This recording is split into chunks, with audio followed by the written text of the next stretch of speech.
All right, and we're good. Welcome everybody to the next episode of WarriorCast, and we have with us I would say the only guest that has gotten me to think 2, 3, or 4 times prior to having him on board. Gerard, it is such a pleasure to have you on, Executive Director of course, the Government Blockchain Association, and it is a sincere pleasure to have you with us today. So thank you for joining us.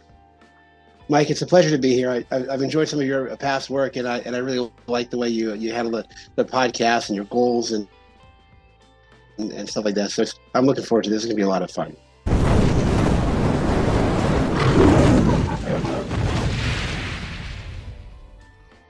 That's fantastic. And so you and we've met previously, and I had a chance to take a look at the mission of the GBA, the code of conduct and the ethics. And I just wanted to take just 2 seconds out of us talking just to bring up one line, just that government employees and laws are instituted by citizens and nations to serve and protect, not suppress or hinder the free and positive pursuits of the governed.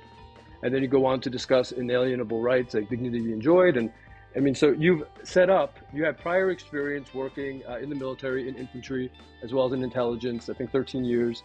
And then you were the guy who essentially helped roll out the 9000 ISO accreditation. And then back in 96, I believe, right? That's when you founded GBA. Oh, no. GBA started as a meetup 2016, in August 2016. 2016. Right? Yeah, right. 1996 would have been a tad bit early. Yeah, I think you would have beat Bitcoin to the market there. So yeah. So tell us a little bit about like you yourself as a man. I mean, you are the founder and the executive director of the GBA. Just so people know, Government Blockchain Association. Some of the working members, some of the members organizations that you have is the USDA, the FDA, FBI, major governmental organizations in the US and abroad, the EU and the UN, and large supranational institutions and organizations. And so what's it like being at the helm of this massive endeavor that you put together so that the private sector can assist using emergent tech, the public sector solve really tough problems? Well, I appreciate the question. In terms of how it feels, when I started this thing, I had no experience, no understanding, no knowledge. I just thought it was a pretty cool thing. And like I said, I didn't have any knowledge. I didn't have any relationships. I didn't have any experience. I didn't have any money. And I thought, well, how's the guy going to get started here? And I said, so my goal was just to kind of help out, right? I said, there's a bunch of people that want to learn about this space. There's a bunch of people that have requirements. If I just get them together to connect, communicate, and collaborate, if I can just kind of help out, then I'll bring some people together and we'll kind of see where it goes. And quite frankly, that's been the approach the whole time. I don't really view myself as a leader of a large multinational organization, with all the accolades that people throw at it. The question that I always ask myself is how can I help out? And I have another business on the side of this called Common Sense Solutions. I try to keep everything at about a 5th grade level. And I get people who reach out to me all the time, just spending 20, 30 minutes telling me how great they are, all their accomplishments. And quite frankly, it's just a little annoying, right? Yes. What I really want to hear from somebody is how can I help them or how can they help me, right? And, without trying to impress people all the time. So, in terms of how does it feel, I have the blessing to on a daily basis be able to be involved in a lot of cool stuff, and I really feel blessed. Yeah, I think you are blessed, and I love how you use that word blessed. And in your code of conduct, it had to do with integrity and truth. It had to do with not overinflating one's organization or individual's capabilities in pursuance of a project if you're within a working group or something like that. And then it also had a fraternity sense to it as well, right? And also it had the check at the end of the day, because again, although you worked in intelligence and in infantry of all places, you saw some stuff and you've done real stuff. So it's not you've been, let's say, in academia, in a shelter reading and then kind of transferring that knowledge from above high to everyone. You've seen when things go wrong, what happens on the ground, and what kind of real damage that does. So that gives you a very unique perspective. And then you start with this, standardization 9000, which I built my former company on 9001 and then 1345. So I see companies by saying, okay, how do we start with the application of ISO 9001? We're not going to get on that too much because it's going to totally nerd everybody out. But in short, now you're doing that like across emergent tech, across like I think 5 major domains: education, health, science, a variety of other areas. I mean, I have everything written down here, but essentially you cover everything. And then you go through like how we can evaluate it, how we can deploy it, and it's just like you've organized what just seemed to me like to be sort of chaos in such a like methodical and pragmatic way that it's, I mean, almost everybody who owns a company in this space should check it against how you would recommend it be audited. It seems to me like just that's the instruction of how to build, companies in telecom or whatever the information technology is, or health company or whatever. So really what you put together, like I'm very impressed. I am very impressed, and you're very humble. So you used the term blessing. How much has faith played a role in this pursuit and your formation and where you are now or where GBA is now within the, I guess, greater industry? Well, let me answer the question in terms of the journey, because I didn't always have faith, right? I was actually an atheist for 13 years, and I was a good atheist. I thought anybody that was Christian, I thought anybody that was a Christian was, and I'm a Christian today, but I thought that they were, dumb or naive or whatever, weak, and so for the since from high school for many years, I was very sort of self-reliant.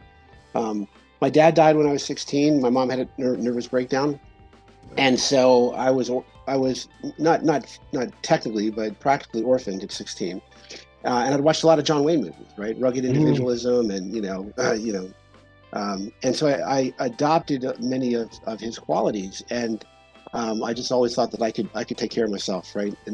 And so I would go down to the woods near our house and pick bushes and bring the bushes home and eat the bushes, and I was going to a private school at the time. I was an atheist going to a private school, and in a fairly it was a fairly wealthy school, but I was literally just dirt broke.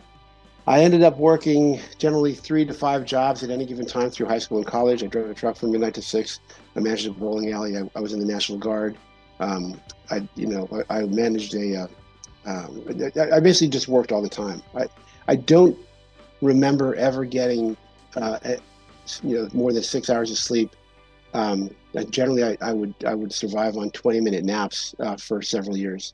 Wow. Then but here's the thing: this journey, this challenges that I faced, actually turned out to be a good thing. And I had an opportunity to face these challenges several times. There was another point in my life where I got laid off 3 times in 2 years. Our total income was about $10,600. We lost our home.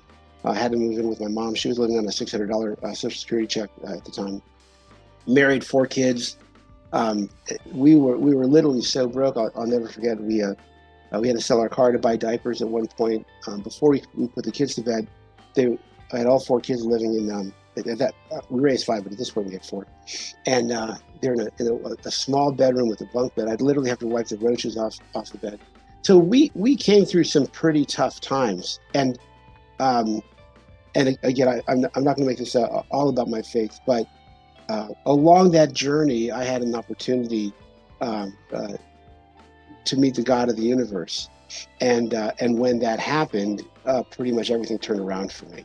Not overnight, but when I was pretty much at the lowest point, and I surrendered my life to Jesus, and I said, "Listen, I'm here for you." He gave me the opportunity to take all of those challenges, and I believe all of those challenges and hardships that I went through early in my life. My wife having cancer, and at one point they said she had a less than I think a 2% chance of survival. Right? We went through that, all of those challenges, and for me it was very clear how God was carrying me through that, and building me, right? There's this old story of a guy who God says, I want you to take this big boulder. It had rolled to the bottom of the hill.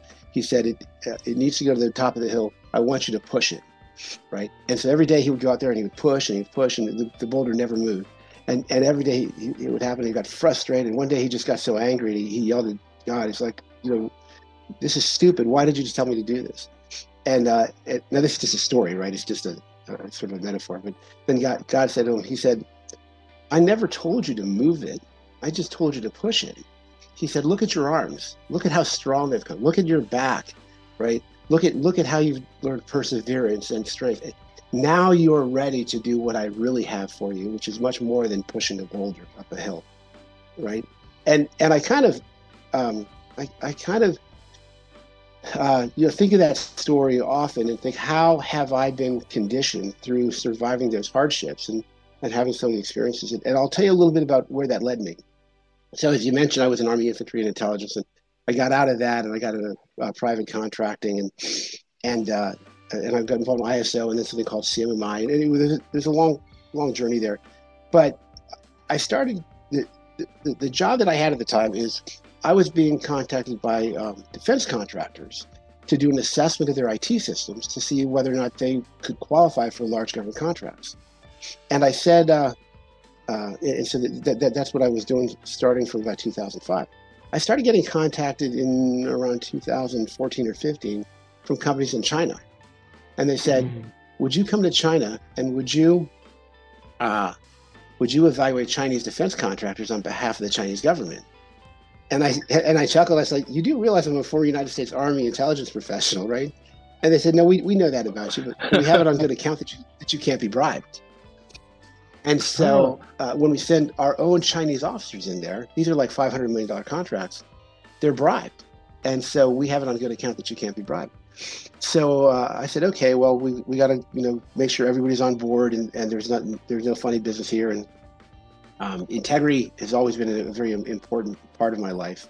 Despite the challenges, I was always determined that I would never compromise on integrity. And that integrity cost me a great deal at certain points. But again, it was being positioned for that. In fact, at one point when I was doing the work, I was offered a substantial bribe after coming through a very, I told you about the financial hardships, right? Carrying my daughter into the hospital when she had seizures, knowing they wouldn't take her because we already owed them so much money, right? And all of those, all of those things. And at one point I was offered a very substantial bribe. They basically said, you tell us the number, we'll write the check, to falsify some documents and having to do with certifications. And I didn't do it. And so 2 weeks later, about a week later, I was let go due to an economic downturn. But anyway, so I'm going to China, and at one point, when I first got out there, everything was great. They would show me the documents. I had a translator. I was certifying everything. But like I said, I operated about a 5th grade level, and I'd ask really simple questions like, well, how do you know? And the answer started getting squishier and squishier. And it got to a point where I said, listen, on one of the assessments I did, I probably did about 20 or 30 different assessments in China. I said, look, I'm sorry, these documents are fake. You can't pass. And they said, well, we're sorry, but you can't leave. I said, well, that's very funny, but you still can't pass. They said, no, we're not kidding. You can't leave. So they held me there for 3 days in conditions that were a little less than 5-star. I'll let you use your imagination. Yeah. And at one point, let's see, they flew a vice president from another city to try to convince me. They had me in this room. It was 10 o'clock at night. They take me to this industrial park in the middle of nowhere. And I remember looking out the window, and as far as the eye could see, there wasn't a single light on. I was in this full-blown industrial complex, not a single light anywhere in it. I was surrounded by 30 Chinese people screaming at me. One guy pulled me down the hallway and he said, you have to pass us. If you don't, they will fire all of us. Our children will have no food. And I said, look, what do you want to do? These documents are fake. And they knew it and I knew it. And I remember looking out the window thinking, I'm not going to get out of this one. So after 3 days, they got tired of that. They took me back to my hotel. I got my luggage. They took me to the airport. And I flew out of there. Right. And like I said, as I was going through this journey, right, I was always dealing with the issue of ethics and integrity, right? And like I said, it got me into trouble, but it also gave me some incredible opportunities, right? Yes. I would have gone to China if I didn't have that reputation of having integrity. Right? And so while integrity eventually destroyed my prior business, I'll tell you about that in a second, it also gave me the opportunity that on one case, I was evaluating an aerospace company. And this aerospace company, they did everything right. It was by the book. You know, you have to be squeaky clean when you're dealing with some of those things. So at the end of this was a company, a Chinese version of like Lockheed Martin or Martin Marietta, right? And so at the end, they invited me to this dinner with the leaders of the company. So imagine this. They take me to a rooftop restaurant on the top of probably one of the tallest skyscrapers in Beijing. I'm sitting at this round table with the leaders of this company. It's a public company. So the leaders of this Chinese company are senior members of the Chinese Communist Party. Mm-hmm. So I'm sitting there at a table with senior members of the Chinese Communist Party, and one of them says to me, I believe the reason why the Americans are so honest is because they believe in God, and they believe if they lie, they'll go to hell. And I said to him, I said, well, it isn't exactly like that. I said, I'm a Christian. And so I started to explain the gospel. Well, they had never heard this. And they had lots of questions. If you've never heard the gospel, you got to admit, it's weird, right? It's just really strange. So they had a lot of questions, and I would answer, which would lead to more questions. And it was like water dripping onto a dry sponge. And I ended up spending the evening sharing the gospel with senior members of the Chinese Communist Party. They're starving for it. And they were starving for it, huh? After it being erased from like the acceptable things they can discuss, you were speaking in, they were starving. They must have been. I don't know, because they're all watching each other as well. They're listening to me, but they're also looking at each other. So I don't know who, I can't speak for what their motivations were. All I can speak is, people ask me a question and I answer it to the best of my ability, right? But what ended up happening is, as I was exposing corruption in China, what I didn't realize was how deep that corruption was and how global it was. And to make a long story short, I was, because of that, I was stripped of my corporate and professional credentials. And so I found myself in October of 2017, right? We had raised our kids. We didn't have a whole lot of savings and stuff like that, because we put most of our money into raising them. But because I would not participate in certain things that were unethical, right? I found myself in my late 50s with no money, no career, because that entire career I had essentially was closed. Yeah.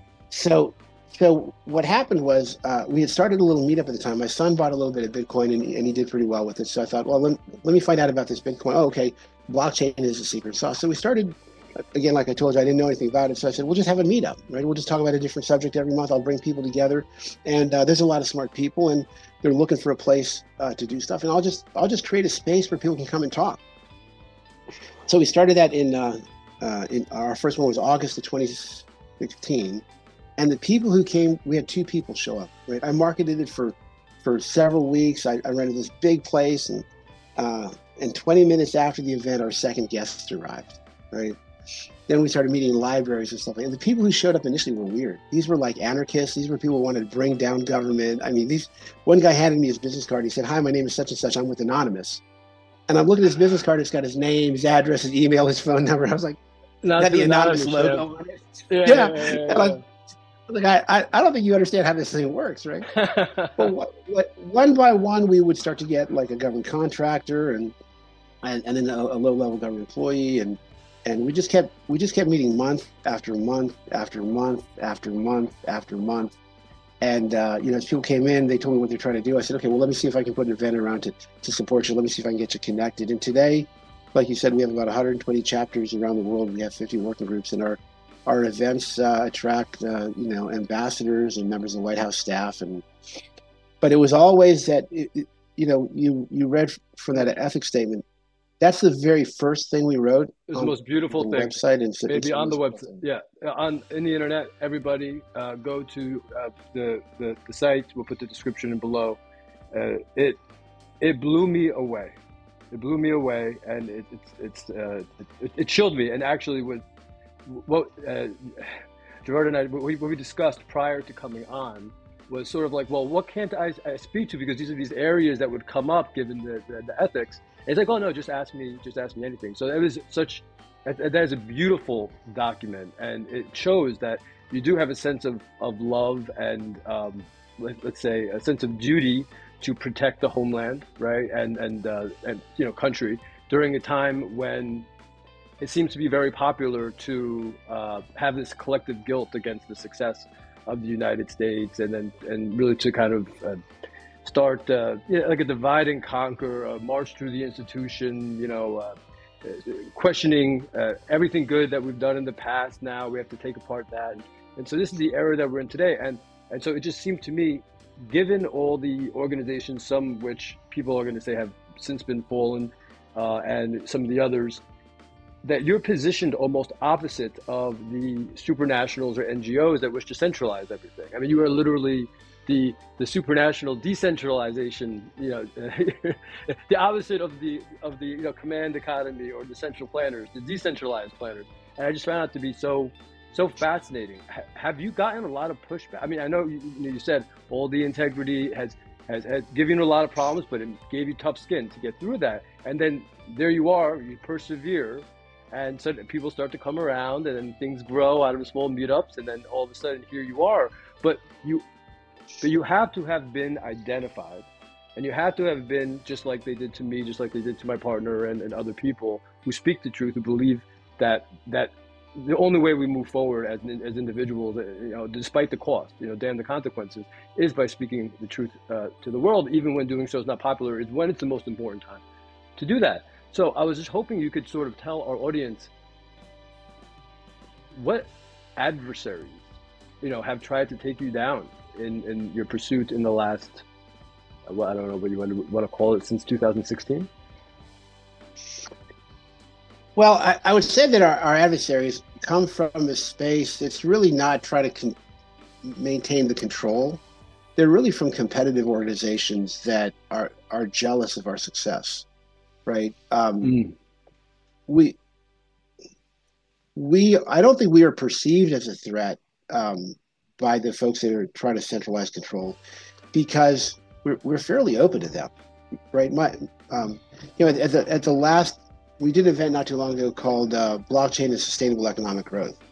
And we invited both parties to come to the table and basically make a case for why they think, this was one of the things I'm thinking about is the energy, right? There are some people that believe that, Bitcoin was going to destroy the planet because of energy consumption, and other people believe that, Bitcoin was going to save the planet, right? And I invited both folks to the table and said, look, make your case. But here's the thing. We expect you to do your research. We expect you to cite your sources, right? And we expect you to let other people finish their sentences and have an intelligent conversation. And so I don't come at this as a warrior trying to defeat anybody, right? I come at this thing from hey, let's work together to find the best truth and the best solution. I was invited to Cameroon one time a couple of years ago, and the president had just won re-election. I think he'd been president now for 38 years in, democratic elections, right? And he wins every year with like 97, 98% of the vote, right? Super popular, bro. Yeah. Right. And so the ICT minister was talking to me right outside of his office, and she said, we're interested in blockchain in all of its use cases, except for voting. Our election systems work just the way we like them. Perfectly, yeah. Right. And so, what I learned through that experience was, look, fighting corruption is a tough thing. And from my military days, we are raw recruits, right? We are not well organized. Our tech is not that great. We have a lot of problems. We need to mature it a lot. Let's not take green troops and go into battle-hardened positions, right? Let's take those green troops and let's go to the easy spots. There are a lot of people in government that want to prove and demonstrate their integrity and the work that they're doing. So let's build it there, right? Let's build the solutions, let's mature it, and move from those easy places as we become stronger to those harder to reach places. But if we go right into the places where it's the most needed, quite frankly, we're just going to fail. Right. And it's just going to tell you the truth, it'll set us back a number of years. So, so you've got to be really strategic. You know, if you're, I don't believe that necessarily if you're trying to defeat somebody, I don't think necessarily that the best way to do it is to go direct into head-to-head combat. There's an old saying, you know, keep your friends close, but keep your enemies closer. Certainly. Right. I believe that you know this event that we have in May is called the Future of Money Governance and the Law. Awesome. Right. It's not money government and the law. So we're trying to help people develop governance systems so that we as communities can have good governance, which means accountable, transparent, you know, fair, you know, rules based. But even as perfect as a world that you try to create, which you have to realize is that you know, people want to have like a fair rules based system, but is it necessarily ethical to have a purely rules based system? Right. So it depends on the rules and the first principles whereby they're derived. Well, you know, is there a place to bend the rules, right? And I think that you can make cases that, right? Mm-hmm. Sometimes a purely rules-based system could be cruel. So we have a lot of nuts to crack, and if we stop looking at this from an adversarial perspective, and we start looking. So when I was dealing with the Cameroon folks, I was like, how can we improve the status of life, of economy? How can we improve the welfare of your citizens, right? So that you have a greater synergy, a greater you know, relationship between the government and the governed. But if I had gone into let's get you to have secure elections because your elections are corrupt, quite frankly, nobody's going to go there. Right. Sure. So we really need to be long-term, strategically thinking. You know, if we really want to do the things we want to, we've got to be, what do they say, sly as a fox, crafty as a fox. Yeah, sly as a fox. Yeah. So I mean, I was faced, and you and I have a similar background in some ways. In that, I mean, I never served. I always wanted to serve, but I've had also hardships where I was like a handicapped for a while, and made homeless, and you know. Lost everything because of major betrayals. I essentially lost my family because of a major financial betrayal, which was just such a terrible reason to lose your family. And you know, this guy Jordan Peterson, I'm sure you know of him. He's a major cultural figure and a big thinker throughout the West. And he's just been the target of, I call them the central planners, but you know, whatever you want to call them, I do see them as adversaries, and I think it's important, not tactful per se, but important to know your enemy. And when you're speaking truthfully, I mean, it's tough because you can be tactful to the point where you can't say this is an adversary, and then you have so much influence and reach where people, they don't recognize the institution or the organ, you know, as an adversary. So at some point, you just have to point and say bad and good, bad and good. And this postmodern era that we live in, people, they're too afraid to, or they seem to want to just tout the party line because they think it's going to get them a contract. Now, that's true. I mean, I live in the state of New Jersey, right? That's how Jersey works. You want to get, you know, state contracts, then you got to do certain things. New York, you know, what's happening right now with like FTX, right, which was incorporated in Delaware and then, you know, had other, you know, subsidiaries offshore. But with Celsius incorporated Delaware, with the headquarters in New Jersey, they pushed for New York, the Southern District of New York, right, for the Chapter 11 to be heard. And I know, CWF knows personally that allegedly the whole thing was planned from beginning to end, right, for months prior to Chapter 11 filing. And now the AG's finally woken up in New York because she's realizing she's having like an overtly crooked, if you will, Chapter 11 process take place. Not to say that I have anything against the judge, but just the process and the parties that are surrounded the judge, not all of them, but enough of them, have gotten to a point where they just stole the private property, in effect, of all of the customers through the law. Yeah.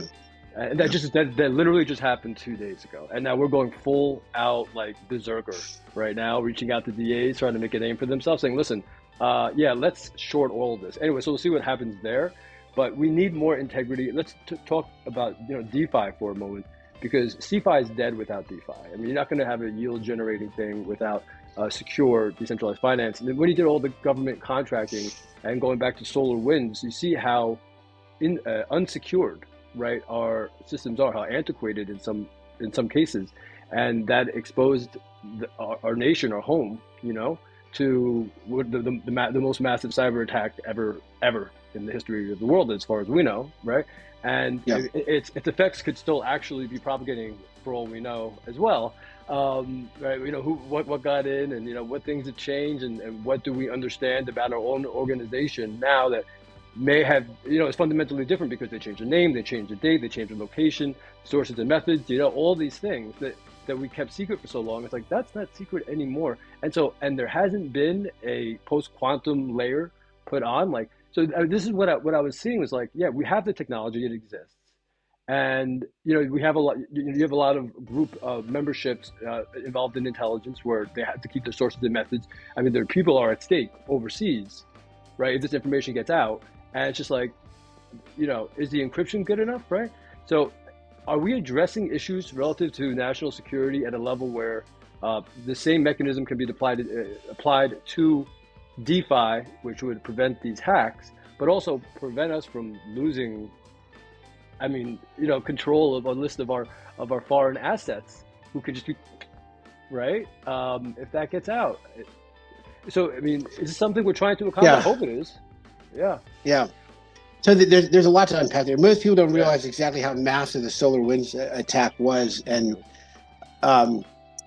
so let me tell you, whenever something like SolarWinds or FTX comes up, where these massive things splash across the headlines, or COVID, right? All of the supply chain issues that resulted from COVID, right? Our approach never, well, my approach, right? Because we have a lot of folks and they do different things, but my approach is never to focus on the disaster of the day, but it's to figure out what are the things we can do to prevent the disaster of the day to happen in the future. Yep. Right. And so that's in part why we've created the blockchain maturity model, right? And that's why we're working on the banking financial services supplement, right? Because look, we're not in an enforcement place. We're not a rapid reaction force, right? Solving a lot of these problems require a lot of tough cracking the nut, right, to figure out. But what we want to do is, through the different working groups, is figure out how can we build solutions today that may take us a couple of years, right?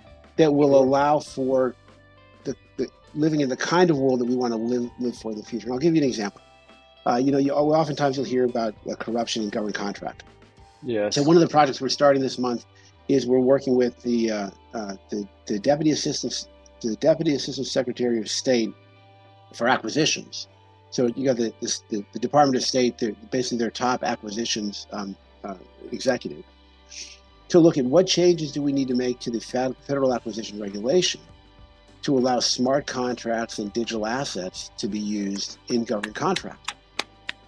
Because if we can do that, then maybe in the future we can get to the point where government contracts can be done in a way that is much, much more difficult to have fraud or a lot of the garbage that we have. Is it ever going to be perfect? No. But because it can't be actually on the receiving end, and the government knows that too. That's why they allow for some flex in, let's say OFAC, right? Like if the business is viable, then there has to be a little flex. So that's what you were talking about before. If it's completely rules based, it misses out on sometimes the logistical necessity, right, of flex. But yes, right, exactly. And I'll give you another example. So you'll hear if you follow the headlines recently, there's a lot of problems with elections, right? Well, rather than us getting involved with, what the Republicans are saying or the Democrats or this court, or that, rather than getting involved in that political fray, the questions we're asking is, we're getting Republicans and Democrats together and saying, what can we do so that we're not in this place in the next election and one after that? So let me give you an example just in that one. One of the reasons blockchain would solve the problem. But the barrier to blockchain getting involved in the elections process is that for a local election official, Leo, for them to purchase a blockchain-based system, right, that system would have to be connected to the internet.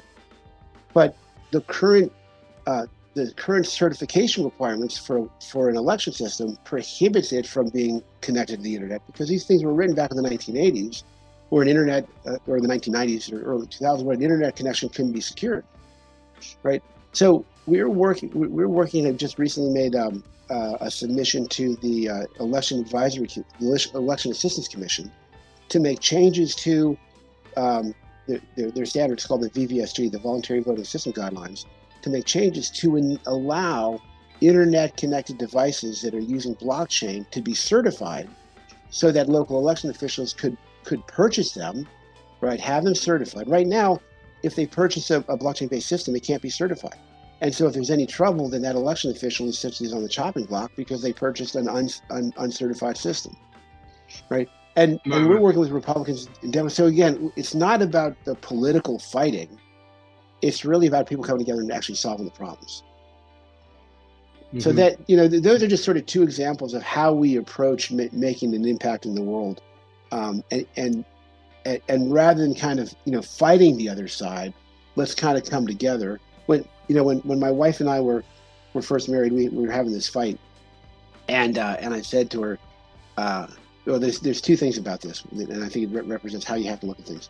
The first one was, this was two separate fights. On one fight, we were just like, I don't know, I felt like we were yelling all night, and at the end of the evening, I just hollered. I said, "Daggone it!" And I used a different word. I said, "Kath," I said, "when I married you, it was for life, right? And I nailed the back door shut. And whatever this garbage is that we're fighting about, we better figure it out, because I'm not going to deal with this for the rest of my life." And that was the night I married my wife, right? It wasn't the wedding. It wasn't the dress and the tuxedo, or in my case, the uniform. It's really romantic. It wasn't the ceremony, right? Yeah. It was when I cursed at her and said, "When I married you, I nailed the back door shut." And at that moment, I had the commitment. And so while a lot of the things that we faced in GBA have been really hard, we've been committed from the very beginning that we're going to do this thing. Then the second thing is, I remember we had a fight. I said, "Look," I looked at her and I said, "Kath, I'm not the enemy." I was like, "There's this thing here in between us right now, and you and I are both shooting at it, and we're hitting each other. And you and I need to come together and shoot at the problem together from the same direction, so we're out of each other's firing line." And that is fundamentally some of the values. We are committed to solving problems, but not by fighting other people, but by coming together, finding those commonalities, and solving the problems together. And if we keep doing that in the voting elections, in the fintech, and the supply chain, and all of those other areas, we'll start to weave together a fabric of people and technologies where we can increase our trust for one another, right? To have good relationships, you need trust. Blockchain is a trust protocol. We're trying to essentially weave a fabric of trust, and hopefully in doing that, hate and division and all that stuff, hopefully will recede, right? We're humans, will always be there to some degree, but that's what we're trying to do.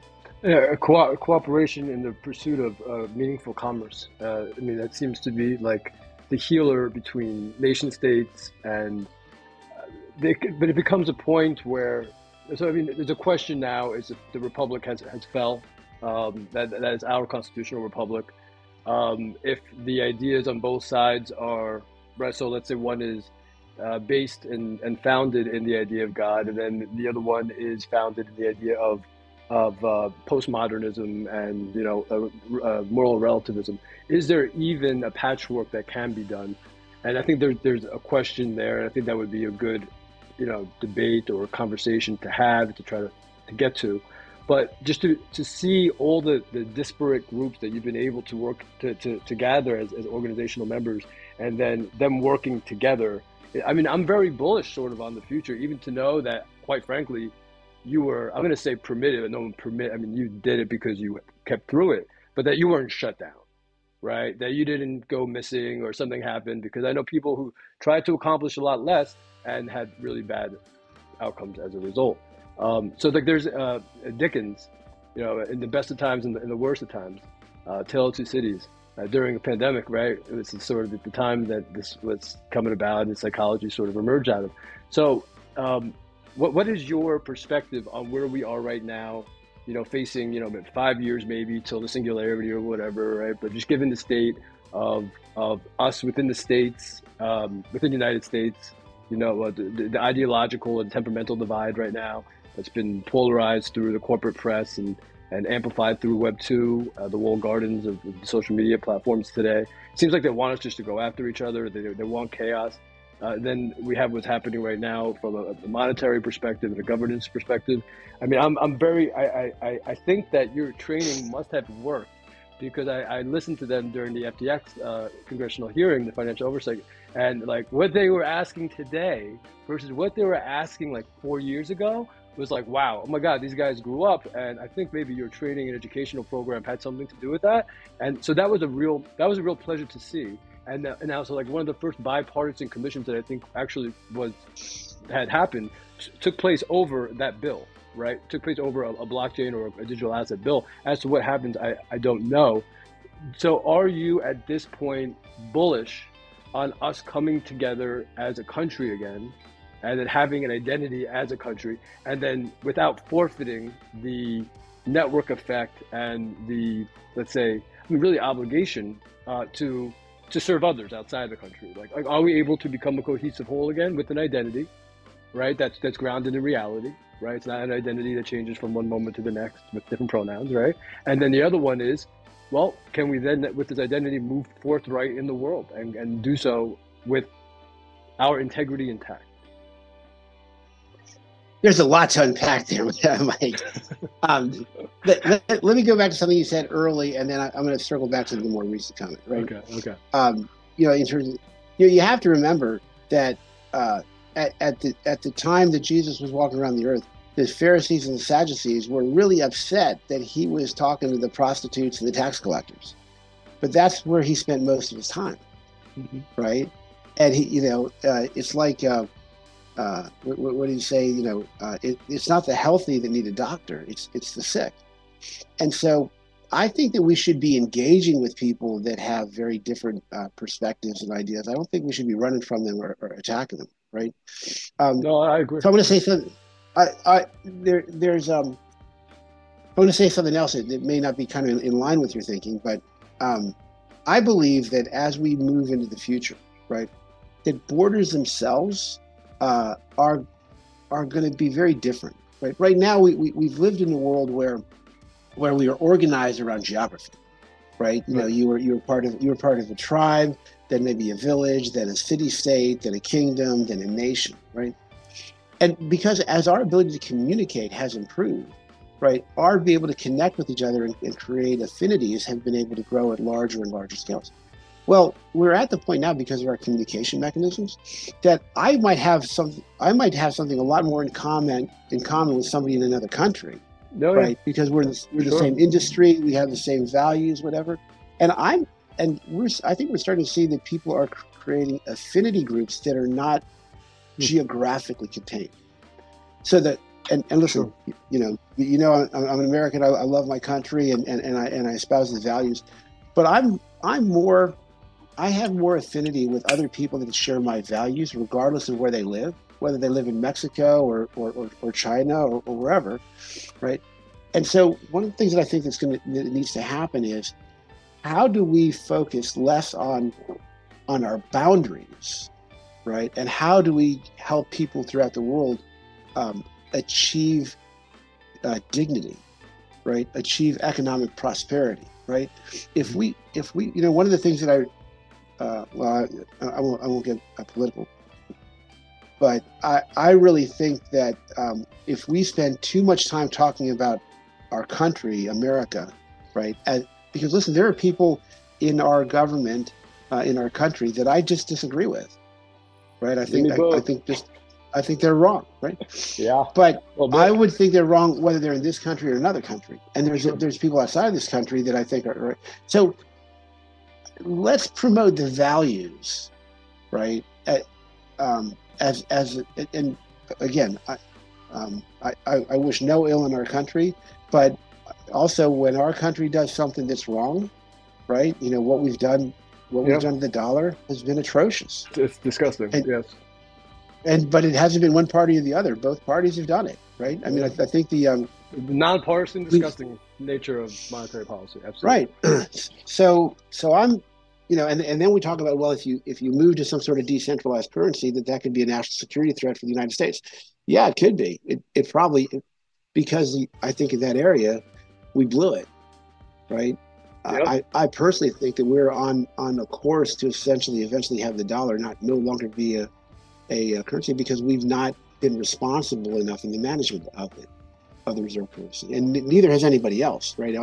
Every other country is our problems are more systemic, not political, right? And so we got to fix those systems. Yes, right? agree. I agree entirely. Yes. So okay.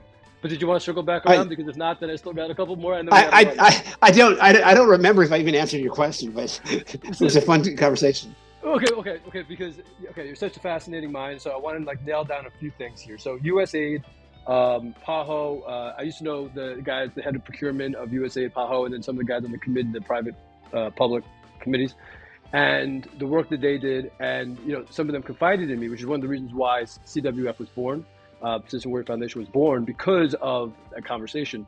And so he goes to me, he says, Mike, 35, no, so I go to him. I forget who prompted whom, but I say 35 cents in every dollar in our calculation, because we're just speaking forthrightly again, because if you're doing if you have integrity, you have nothing to hide, really. I mean, it's not one of these things just like, no, you should have privacy. Yes. So that's not an argument against private, but you should. Right. If you have integrity, you have nothing to hide. So I go over, I'm like, in our calculation, putting a 15-point markup, or I don't know, something like this for the NGOs, which is generally what they do, and then maybe they go a little lower on the quality assurance piece, but that's generally how the contracts work on foreign ministries of health through USAID funds. And so I said, okay, well, based on that, it's like 35 cents or like roughly 50 cents after landing costs, whatever, is being received in the form of goods or services. This is so through USAID in foreign disaster relief. And don't even get me started on economic development. We can talk about that all day.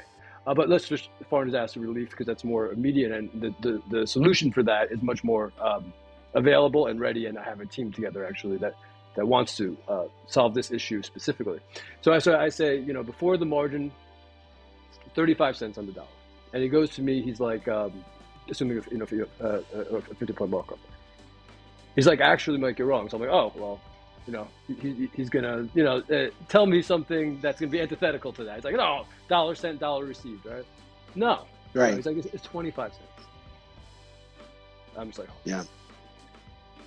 So okay, so we can cut the tax burden in half, or double the positive affect we have on the other end, assuming it's positive, right? Whatever's happening as a result of that relief, by integrating certain emergent technologies, blockchain, obviously at the center of it, and smart contracts for federal contracting, especially for contracting that uses U.S. tax dollars, and also I love the idea of Web3 ID to be able to longitudinally track its affect, over time. So in econ dev, if you want to see like on my money, like where are they going? Is it a dollar sent, a dollar received, right? But we know there's a little flex. You have to build flex in the system because of the reality of the world. So 10% flex or whatever it is.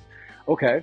And then it's the subcontractor, the smart contractor. So who's going to audit it, right? That becomes an inherent issue. That you may need someone on the ground. We may have found a way around that. So how open? So that was a while since I had that discussion with the PAHO model is very different. USAID just takes $1, so it's 1% US GDP goes out in those two forms. But PAHO is different. They lend out money, and then they collect on the vaccines for the immunizations throughout the Americas.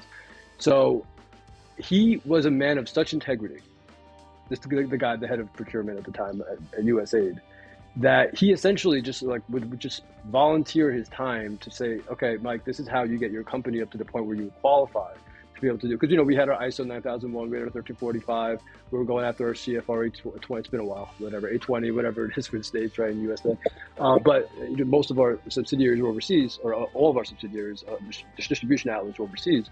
So the ISO, that was the standard. And it was amazing, just his station within USAID and his available time and how he allocated that available time. Because he was a man of integrity, he spoke truth, and he really wanted to see integrity restored. So you have all these people say, oh, look how fallen the institution got. I'm like, yeah, but maybe the guy who runs it, he just wants a solution.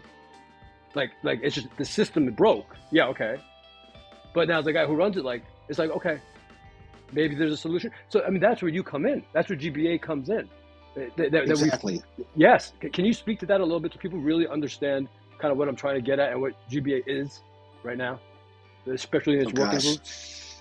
Oh, gosh. Yeah, there's so much here. Well, so I mentioned the voting, right? The bottom line, one of the things that we're looking to do is we have members in about 500 different government offices at the local, state, national, and international level. And one of the things that we do for everybody in government is to come to, and again, we have working groups, because you can't, if everything's too general, there's not a lot of value there. You got to get specific. So whether it's transportation or food supply chain or identity management or whatever the topic is, healthcare, whatever the topic is, then we bring those people to the table and we tell the folks in government, hey, tell us what your problems are. What are the toughest nuts for you to crack right now? And then we turn to our private sector members and we say, look, what are the products that you have? Do you have any white papers, demos, proposals? How can the members of GBA create solutions that folks in government need? So what we're really trying to do is find people in government that have requirements and budgets and connect them to people in the private sector that have blockchain-based solutions that can help solve those problems. Because you're exactly, I think most people in government honestly want to do a good job. I mean, I had an opportunity to work in the EPA and the Office of Water and Department of State and a whole bunch of different government agencies, right, as a contractor. And, by and large, I would say almost everybody that I can think of, folks in GSA, they all wanted to do a good job. It was the system that was broken, right? And so, over at Health and Human Services and different places, they've been trying to build systems in order to bring more integrity. The problem is, it's just a real uphill battle because it's almost like they're fighting the system. And so what we're trying to do now is go down to that basic layer of the system and start fixing those things so we can start building long-term solutions. And we have people in the private and the public sector that are emotionally connected to that and are willing. We put out a report not too long ago called The Impact of Cryptocurrency Adoption on Government. It was a 158-page report. It was put together by the finance minister of Croatia, data scientists out of Germany and Australia, awesome. Folks from Georgetown, right? Maybe we'll link to that below. Yeah, awesome. Yeah. Well, so here's the deal. It was an incredible paper. We basically, it's all data-based. So we got data from block explorers, different financial reporting systems. We use a method called goal, question, metric, where we said, what are the public policy goals? What are the questions that we have to ask to address the goals, and what are the metrics we need to collect in order to do that? And it dealt with education, economic development, law enforcement, revenue collection, managing debt, the economy, all that stuff, right? It took us about a year to put that report together. The total budget for that entire report was $0, right? Awesome. So we have incredibly high-level people volunteering their time because they want to make an impact. Now, at the same time, we function as a business league, and the mission of our organization is to help folks in government meet their mission and help folks in the private sector earn contracts, win business, essentially meet their business goals. And we bring those two people together, and blockchain allows us to do it virtually in every industry. I love on your code of conduct on your page how you bring up conflict of interest, how you talk about, sort of you want to make sure that, let's say the procurement process is proper, right? So you actually built into one of your missions is is a limiting factor. It's like, okay, so if you saw your mission through fruition, you would not have had that code of conduct up, right? But because you have integrity, now you're checking your own, let's say the rate with which you see your mission flourish, because you know of that things ought to have their limits and what those limits are, and you stated them quite beautifully in your code of conduct area, and everyone has to check out. So code of conduct and the ethics, both is was profound and so beautiful, and for me to know that Web 2 allows you to keep your domain up to date means you must have made some friends in some area of Intel that made sure, because that kind of stuff doesn't. I've seen people go down for much less. Anyway. I think also the YouTube channel. They should check out the YouTube channel. If you check out the YouTube channel. Oh, well, I mean, so I looked through your website. Tell us, where can people find you, GBA, on all of its assets other than the website? Well, you can get there through the website, but if you go to YouTube and you search Government Blockchain Association, we have almost 300 videos, and so it's become a site for people all around the world that are looking for serious information about blockchain for enterprises and government. There's no hype; it's all. We got Scott Sternett on there. Do you know who Scott Sternett is? I do not. So, when you ask people who invented blockchain, they'll typically say Satoshi Nakamoto, right? Mm. But in 1991, Scott and his research partner, Steward, put the first blockchain into production. And if you read the Satoshi white paper, there's 8 references. 3 of those 8 references belong to the work that Scott and Steward did. Scott and Steward taught Satoshi how to blockchain. Mm. So what was happening was Scott was looking around the world and he saw that records were going digital as we were moving more towards the internet world, right? And he said, what would it be like to live in a world where somebody could make a change to a digital record and you'd never know it? Because at that time, there was no way to verify the authenticity of a digital record. And it really plagued him. He said, I wouldn't want to live in a world where we couldn't trust our records. So he got with Scott to figure out how to solve the problem. And they just couldn't figure it out. Because, Mike, if you and I were going to get involved in a transaction, we might need a third person to validate it, right? But I could collude with that third person against you, so we need a fourth person to look over their shoulder, right? And that person could collude with the other one, and then so on and so forth down the line. Exactly, and it goes out infinitely, right? And he said it was like the whole world could be involved in the collusion.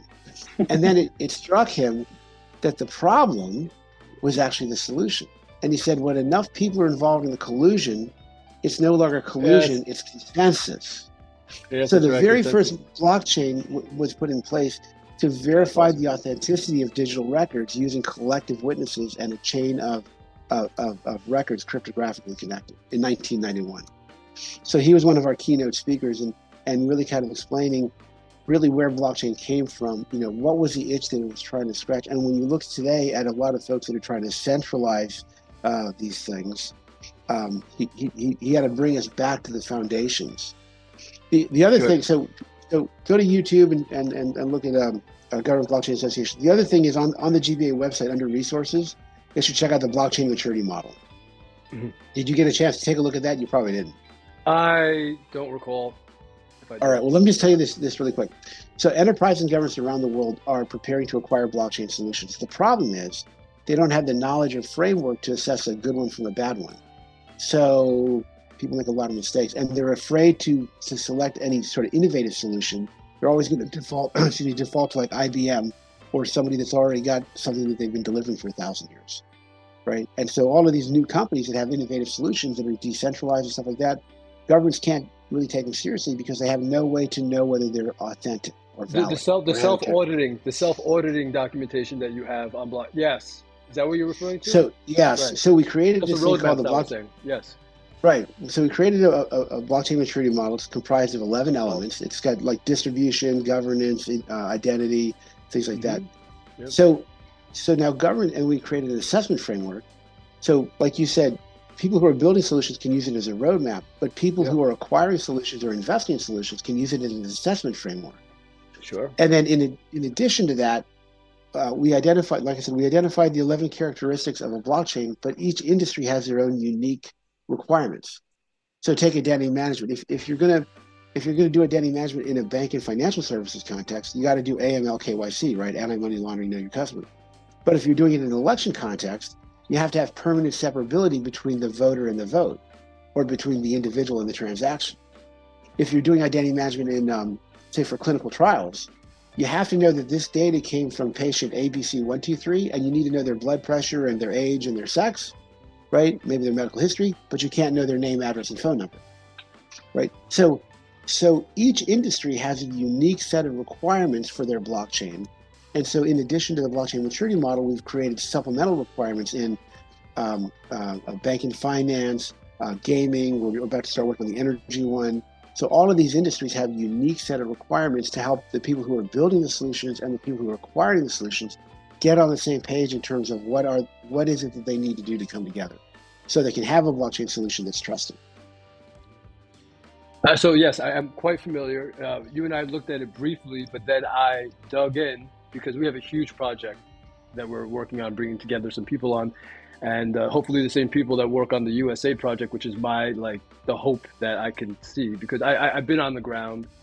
My father was involved with the Haiti relief effort, and he told me just a horror, like just a nightmare that Oh yeah, was, and how that could have been averted, and how that could have been averted, right? So we yeah, spoke to like Lisa C. Can on Web3 identity, and how these things like you can have privacy, do off-chain, on-chain curation, right? And then you can accept someone with a certain amount of transparency that they feel comfortable with. And there's this whole new ecosystem. DeFi needs to be restored also through with this post-quantum technology.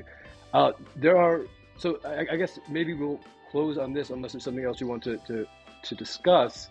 Is that I've been so fortunate in the last, let's say, 8 months to meet some of the most brilliant people and like real, I say, members of dynasties, really, of technology innovation.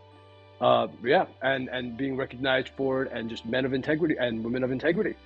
And so the funny thing is, the most successful people I meet are the most humble, are the most kind, believe that like their success is proportionate to the success that they elicit from others, or that they bring about, right, from others.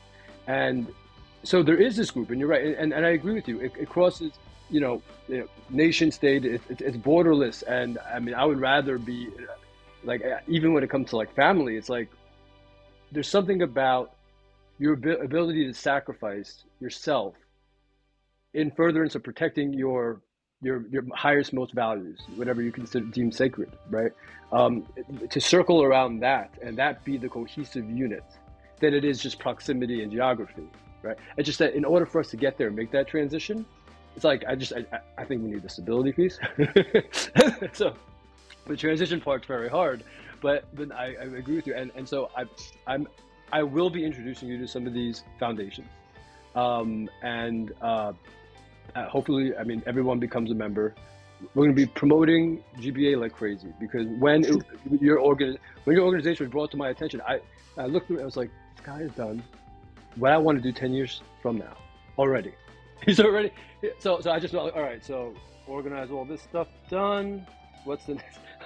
Done. All right. So, I mean, we want to get involved together, and because of some of your group members or some people we may have similar acquaintances, mutual acquaintances as well. So I'm just so impressed with what you've done, Gerard, and I want to like elevate you as someone who people should look at to emulate your humility, speaking truth, saying, ask me anything. I'm not hiding anything. I mean, Mike, I will tell you one thing. We have a lot of work that needs to be done. So I welcome you and your community together. Let's roll our sleeves up because we haven't even really gotten started yet. I spoke last night to the Energy University of India on blockchain and energy, and I told them what we really need is we need good people in this space, because this technology can be used for good and for evil. It can be used to people. There's a battle for the soul of centralization versus decentralization, and we need good people in that space to drive us to the right place, right, where Absolutely. Individual rights and dignity and respect, where people can be free. And listen, there's a place for collective security, right? So but we need people that can work together and make the world a better place, as opposed to just the noise, right? I mean, I used to listen to news in the morning and the evening, right? And I would listen to the left in the morning and the right in the evening, and every once in a while I would switch it back and forth because they're a little different in morning and evening formats. And I've just stopped it. Now I just listen to comedy. Right? I just listen to comedy. Not a bad idea. Not a bad idea. Not a bad idea. If you're searching for the truth, not a bad idea. So, yeah. Then the last thing I would say is we do conferences. We do a spring and a fall conference every year. Our spring conference in May is called the Future of Money Governance and Law. I think this is in light of FTX and regulation and Celsius and all those things. We're inviting folks from the central banks. So one of our speakers is the vice president of global policy for Circle. We want to bring some big DeFi people into this space. right? So BlackRock and Circle and Coinbase. They're the USDC, the US the Digital Dollar Project, right? There's a lot of people that are sort of moving their agenda forward. Well, let's get them in the same room with people that are advocates for decentralization, and let's get lawmakers and regulators together so that we can hear what their issues and concerns are, and we can address them. Right? I'm a big advocate of I want people, if they've got concerns, put them on the table, and if we can't address them, that's a problem. We got to be able to address them. Yeah, Gerard, I have somebody that I'm going to do a face-to-face intro with you. He's that member of the dynastic family that I discussed further, who I believe has solved the issue of the threat of encroaching centralization on decentralized systems. So it's somebody you have to meet. Sure. So my God, it's such a great pleasure, and this won't be the last time that we speak on the public cast or something about. I'm hoping something that we've done.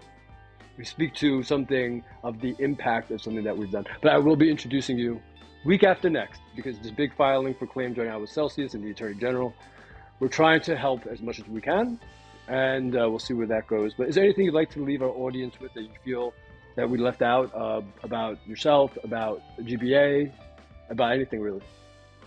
Now, if anybody wants to reach out to me, if we can be supportive in any way, if they just send an email to support@gbaglobal.org, that'll get into our system. We can get it routed to myself or the right people. But if we can be helpful in any way, just let us know. Okay, yeah, we'll post that email in the description along with your YouTube. Actually, we're going to feature your YouTube on our page because it's just the quality. I just watched one of the casts right before we spoke just to kind of get a sense of your flow. And I was like, oh my God, awesome. Of money and governance. And like, oh yeah, this is my guy. So, okay, awesome. Anyway, thank you so much. God bless, Gerard, what you're doing, and keep on doing it. And I would love to join you. All right, Mike. You have a bodacious day. We'll talk to you later. Awesome, bro. Cheers.